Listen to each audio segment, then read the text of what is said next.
No, I wrestled Flair many a times. But they're supposed to put the Jim, when Jim Hurd was in charge, you know, it was like they were, you know, we're supposed to have we had a match on Saturday night, TV tape, and I beat him there. Then we had the Clash of Champions, and they were gonna, you know, put the belt on me at a later date, and you know, he did a, you know, sat down on me. You know, I was too green to realize what he was doing at the time. You know. Why do you think he did that?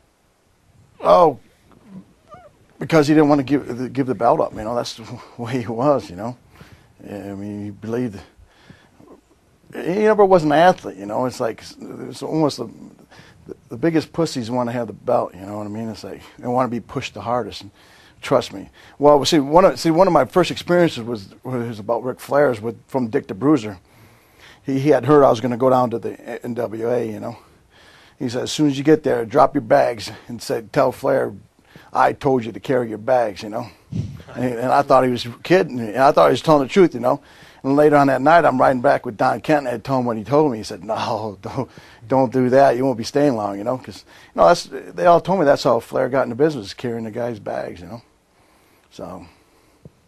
It's reported that Flair actually took a liking to you and your brother. He was really impressed with you know, with how tough you were, and actually tried to, you know, bring you into his fold. Is that true? Nah, not that I know of. No, he wasn't particularly friendly to you. Oh, Flair's friendly with everybody, but he'll just stab you in the back, you know. That's the way he is, you know. You can't trust him. I also heard that he used to ask you and your brother to wrestle against each other, just basically to watch for his own entertainment. Never happened. You heard that? Yep. No, like we're going to listen to Ric Flair. See, everybody has a misconception of Flair's this, that. He's as big as, you know, it's like the Wizard of Oz, you know, with the curtain down. You see somebody different on one side of the curtain than the other. Backstage, he's the biggest pussy you ever meet.